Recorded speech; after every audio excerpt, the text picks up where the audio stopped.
storybook characters from the Monsters, the book series, as plush dolls. They have recently become a highly sought-after collectible. It's no secret that I am completely obsessed with Labubu. Labubu! You know that you don't have any demonic activity going on now, but you bring in this doll, and all of a sudden you're getting anxiety. Is anyone else having bad things happen to them when they've bought Labubu? I just want to show you my Labubu collection. In Japan, I found 0 Labubus. What Labubu? Labubus. Labubus. Labubu? Today, we're gonna be opening them all up. See, if you guys don't know, every single one of these sets has a mystery. Labubu dolls are just the latest must-have craze that every kid seems to need, which completely blows my mind, as they look like Teletubbies on crack. With sinister, sharp-toothed smiles and creepy eyes, you'd think kids would be pretty terrified of them, but as it turns out, it's adults who are getting disturbed by this latest plastic cash cow. I'm Bleaky, and today I'm going to tell you about the chilling inspiration for the Labubu dolls, which include a lost spirit pining for their loved ones, and an ancient demon that people claim now has the ability to possess the dolls created in its image. Like a really messed up Toy Story. You got a friend in me. When the road gets rough ahead, where you're miles and miles from a nice warm day. Labubu's story doesn't begin in a toy factory or a boardroom, but in the imagination of a Hong Kong-born artist, Kasing Lung, who moved to the Netherlands when he was just 7.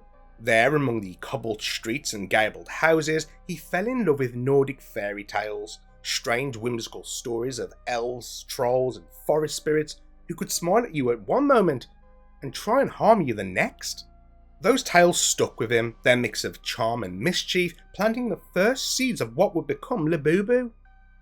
Before the toy craze, Labubu was a storybook character, one of a playful tribe of female elves in Lung's series The Monsters, published in 2015. These Labubus were kind-hearted, eager to help, and yet capable of turning good intentions into absolute chaos. Like when I try and fix things around the house using YouTube tutorials. It wasn't long before Lung decided... That doesn't sound right. Oh, it's the Black Country accent. It wasn't long before Lung decided to bring his monsters into the physical world. Later that same year, Labubu stepped off the page and into collectors' hands as part of the monster figurine series produced by How to Work. They were niche, weird little things, well loved by a few, unknown to most. That all changed in 2019 when Lung partnered with a huge Chinese toy company called Pop Mart. Almost overnight, Labubu's sinister grin began to appear everywhere, on billboards, in shopping malls, dangling from backpacks. Pop Mart's first Monsters release shattered sale records in the art toy category. Soon Labubu wasn't just an artist's twisted take on a child's doll, but a global phenomenon spotted on the bags of celebrities like Rihanna. Part of the appeal was the way the dolls were sold using the good old blind pull style that absolutely maximises profits. And I was a sucker for it too growing up, with Pokémon and Yu-Gi-Oh cards. And I still am. Blind boxes mean that buyers never know which figure they're going to get until they tear open the wrapper, chasing the thrill of pulling the figure they wanted, or one of the rare secret variants. Gotta catch 'em all, right? Now Labubu's numbers have just become insane. Over 300 designs in every colour, costume and expression imaginable. The brand's reach has only continued to grow, with Pop Mart releasing new variants, keyrings, museum exclusives, and even Coca-Cola Winter Series. In Paris, visitors to the Louvre could pick up a Labubu's artistic quest figure in the same building as Mona Lisa. Let's just hope they don't decide to make a figurine based on her. That's a smile I just don't want to see. Despite Labubu's impressive journey moving from folklore to the pages of a book to a £1 million toy franchise, it wasn't long until rumours began to spread about the intentions of these furry little creatures. People began to wonder if the ancient entities of folklore, which were the inspiration for this series, may have found a way to exist in the real world once again.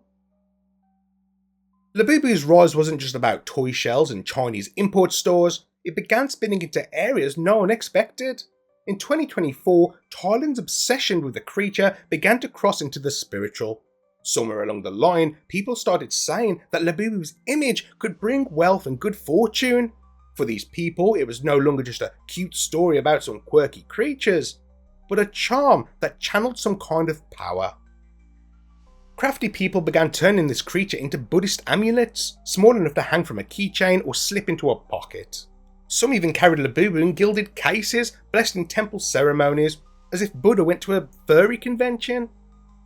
Others took it to the extremes, inking the characters into sacred tattoos, symbols meant to carry protective energy directly on the skin. Supernatural would have hit way more differently if Sam and Dean opened their shirt up and there was a Labubu tattoo for protection. In bustling Thai markets, you could find Labubu sitting alongside statues of deities and rows of prayer beads. But something tells me this isn't something Grandma would have on the mantelpiece. Just saying. But not every country embraced Labubu's smile. In 2025, Russia's Federation Council proposed banning the dolls altogether, calling them terrifying and warning of potential harm to children's mental health. The lack of Russian language labelling became a political talking point, but the real sting was the suggestion that something just wasn't right about Labubu. The same year, in the Kurdistan region of Iraq, authorities seized more than 4,000 Labubu dolls. Their reasoning was clear. They feared the toys might influence children's behaviour or even attract demonic spirits. Obviously, no scientific evidence backed this claim up, but it was enough to fuel the rumour mill. Labubu had gone from a quirky doll to a suspected talisman of power, and depending on who you asked, that power was either a blessing or a curse. If you spend enough time online, especially in the areas of TikTok and Reddit where the dress code is strictly tinfoil hats but pants are optional, the conspiracy theories are rife. At the centre of many is an ancient name, Pazuzu, a Mesopotamian demon with a fearsome grin, a protector against certain evil, but a bringer of others. Some saw the resemblance, like the 9 serrated teeth and the wide fixed smile, and the comparison stuck, but we'll get to that soon. From there, the story snowballed. People began posting videos claiming their dolls moved on their own, made strange noises, or caused light to flicker or electronics to glitch. Others swear that they'd feel an oppressive energy in the room after bringing one home, like they had unknowingly welcomed some truly dark force. A few even filmed themselves destroying their Labubu figures, burning them, smashing them, and not just because they turned out to be bootlegs from AliExpress. Pakistani actress Mishi Khan added fuel to the fire, warning that the doll could attract negative spiritual energy, or even a jinn. The law of the jinn was the inspiration for the Western genie, but in the Arabic folklore tales, they are far more complex than the wish-granting figure from Aladdin. In Middle Eastern and Islamic tradition, jinns are made from smokeless fire who live in a hidden world alongside humans. They have free will, so they can be helpful, hostile, or just not care, and are often described as shapeshifters taking the form of people, animals, or stranger entities. Many stories place them in abandoned buildings, deserts, or remote ruins, and while some tales involve jinns being bound to objects or compelled to be servants, they are actually considered pretty independent and unpredictable, nothing like the cheerful lamp-dwelling genie of modern fiction. Do it, lady! Mishi Khan's warning was widely shared on social media, giving the conspiracy theorist celebrity endorsement, because if there's anyone we can blindly trust, it's celebrities. Toy designers and those who study different cultures have dismissed all of this, pointing out that Labubu's design is rooted in European folklore, not ancient occult symbols. To them, the demon connection is a coincidence at best, a product of imagination, and the internet's constant need to create drama and exciting narratives. When Kasing Lung talks about where Labubu came from, he openly talks about how he fell in love with Nordic and Northern European legends of elves, holden folk or hidden folk, and mischievous troll creatures that mirror the unpredictability of the weather in Europe. One minute it can be calm and nice, and the next it can be chaotic and potentially dangerous. That same pattern is at the heart of the Labubu series, kind-hearted on the surface, but also having a hunger to cause trouble just below it. Long built on the tradition of monster tribes found in old folk stories, creating the monsters, a clan of fur-covered, long-eared, wide-grinning characters, each with their own quirks and characteristics, yet all sharing the same otherworldly theme. So, what entities from lore inspired which character? Let's start off with the franchise title character, the mischievous Labubu, whose design was inspired by the stories of trolls and forest elves from Icelandic and Scandinavian folklore. While on the surface the rabid gremlin looking creature seems playful, the stories of which inspired it are far from it. In the earliest Norse sources, a troll isn't just one specific monster, but an umbrella term for hostile supernatural beings. When the stories want to be a bit more precise, they usually talk about the Jötnar, the giants who live on the edges of the cosmos in the Jotunheim. In the lore, they're Thor's regular sparring partners. For example, there's Thrym, who once stole Molinar, Hrungnir, who duels Thor, or the cunning Utangarda Loki, who runs rings around Thor and Loki with tricks and tests. They're not all big smelly thugs, however. Many giants in Norse lore are actually eloquent. Think the BFG. The trolls most of us picture are like the ones in Lord of the Rings. Ah! Blimey! What's come out of me oota? Or those who hang around under bridges, have multiple heads, are terrified of church bells, and turn to stone during sunlight. These come from later Scandinavian folklore tales, especially between the 18th and 19th century, with stories like Free Billy Goat's Gruff. Those folk tales were often used to explain odd boulder and rock formations as petrified trolls, and add the changeling aspect of trolls changing into human infants. So what would that be an explanation for? Why some babies have a face only a mother could love? I'm kidding. All babies are beautiful in their own way. So in short, the medieval myths mostly featured the Jötnar as opponents, while the bridge-dwelling Sunshine trolls is a later folk cousin that grew out of the same northern storytelling soil. What all the variations share, however, is that they have incredible physical power and a mind of their own. Next up we have Makoko, the monster with a good heart. Where Labubu brings mischief, Makoko brings calm. Kinda like me and my partner, and I'll let you guess which one's which. This monster is playful but not pushy, loyal, and has a touch of shyness. Ironically, the inspiration behind this character isn't so much playful as murderously cunning. In the old stories of Mangaya in the Cook Islands, Moku isn't just clever, he's scarily clever. A wily ruler of the lizards and the grandfather of the hero Nagaru, Moku lurks in the shadows, coming up with twisted plans and tricks. When a sky demon named Amitu Ranji became a problem for Moko, he chooses to use his brain rather than brute force. According to the story, Moko orders his lizard subjects to slip into the demon's basket, a quiet living cargo of cold scales, quick tongues and sharp teeth, packed tight and holding their breath. The basket was then pulled up to the sky demon with a rope, with the moonlight catching on its fibres.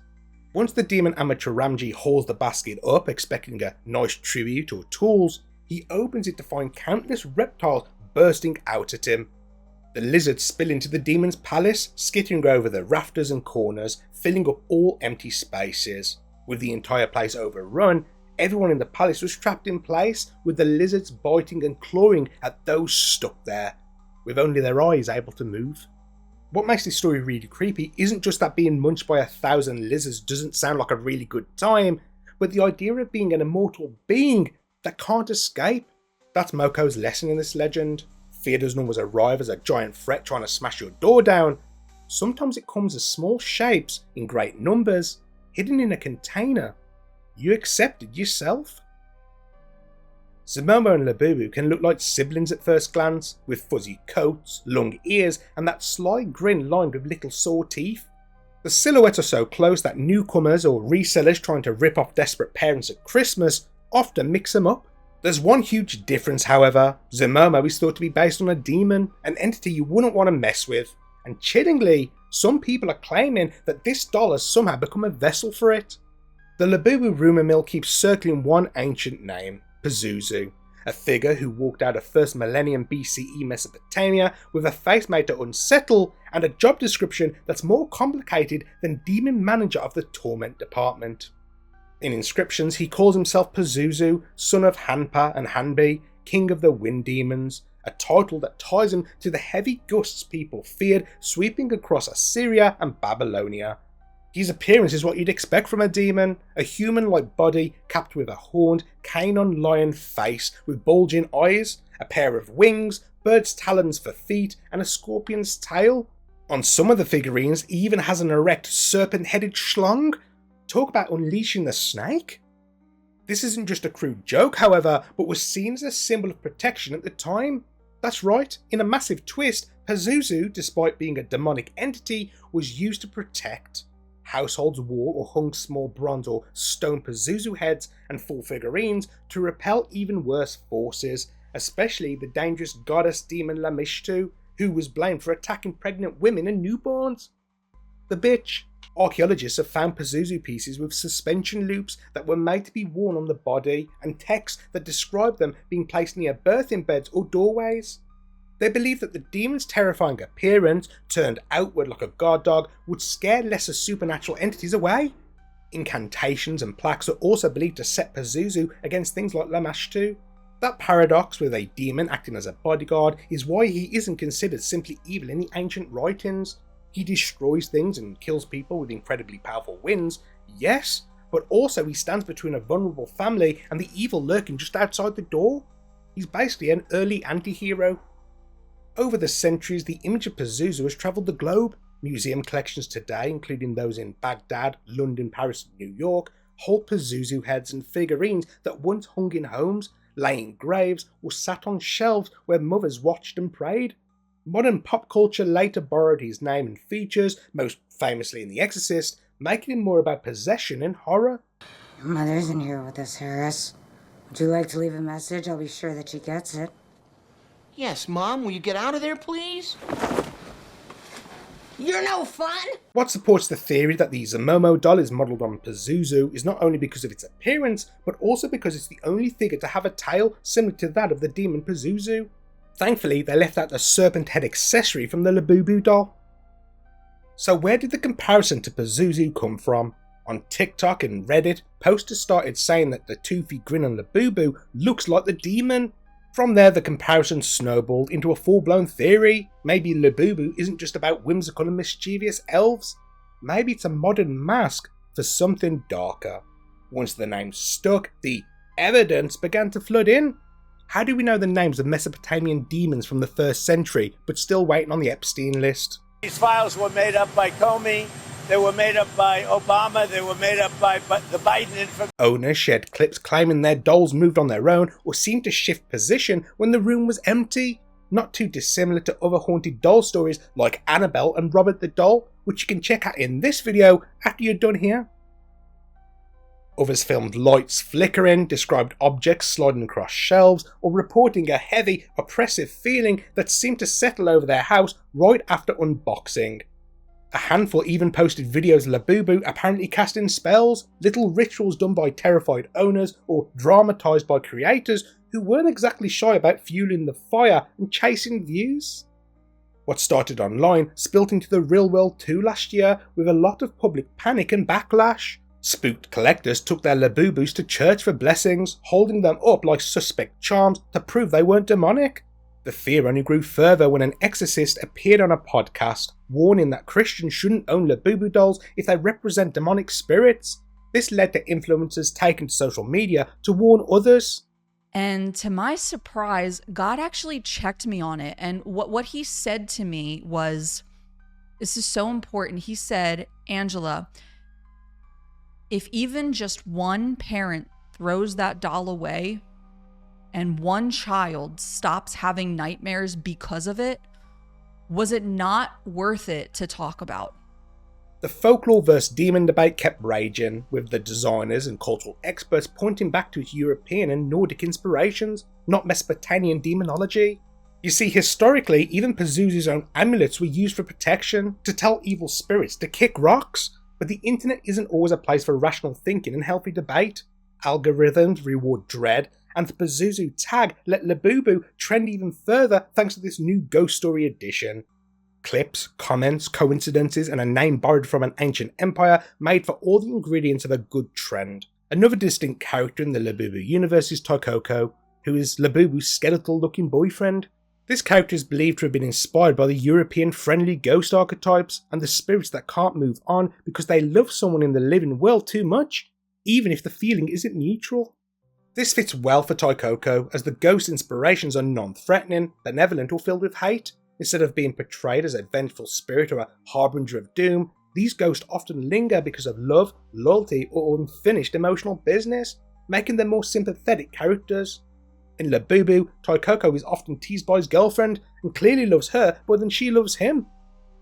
There's countless versions of these kinds of spirits in the lore, and I've covered several of them here on my channel, but when it comes to Toy Coco, with his appearance, character traits, and the creator's love for European folklore, it seems like this little fellow could be a Droger.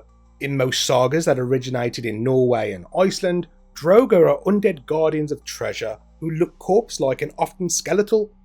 While usually hostile, a few saga accounts describe them protecting their descendants or land rather than looking to harm the living, making them more like grim loyal wardens who could afford to indulge in a few Five Guys burgers.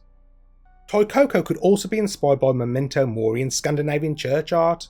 Medieval church murals and carvings in Scandinavia often depict skeletons or rotting figures in the Dance of Death tradition, which came from mainland Europe. In some rural communities, these skeletal dancers were later reimagined in folktales as playful spirits that visit during festivals that are just down for a boogie. Toy Coco also shares traits with the Genganga of Norway and Denmark. These are spirits of the dead who return for unfinished business. While many are depicted as pale human forms, some local legends describe them as appearing skeletal in the moonlight, helping family members or warning them of impending dangers. One Labubu doll is literally called Spooky, and it's pretty easy to see why. Spooky is the Monsters Universe master of mischief, a seasonal spirit who seems to step straight out of an old storybook, drawing on the Western Halloween folklore, black cats, midnight goblins and ghosts. Spooky also reminds me of those old school Steamboat Willie style characters.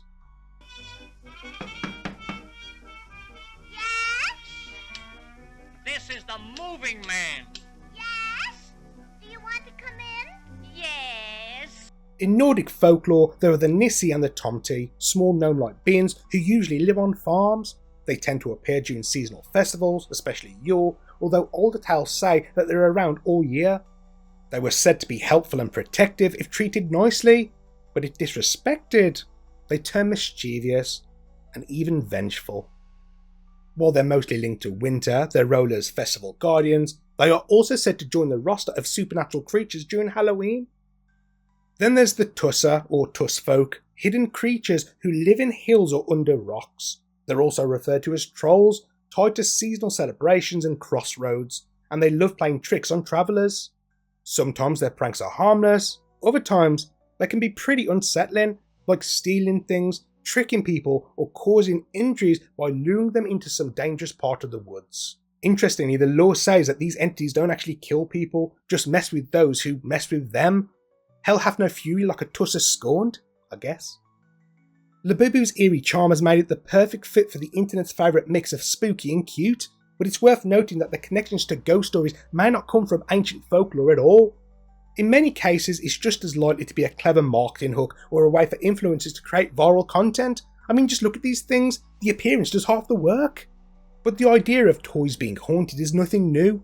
Back in the late 90s, Furbies became the subject of urban legends with claims that they could record conversations or talk on their own while switched off. The story spread so widely, in fact, that some parents swore the toys were possessed. Before that, there were dolls like Annabelle, which was just a Raggedy Ann which was claimed to be possessed by a demon. Even fashion icons like Barbie had rumours of being haunted. I think what makes these kinds of cases so popular is the sense of childhood nostalgia mixed with the creep factor, no doubt fanned by films like Chucky and The Conjuring. And in the age of social media, that curiosity turns into clicks, shares, and unboxing videos. It's so cute and evil! It is so cute and evil! Labubu!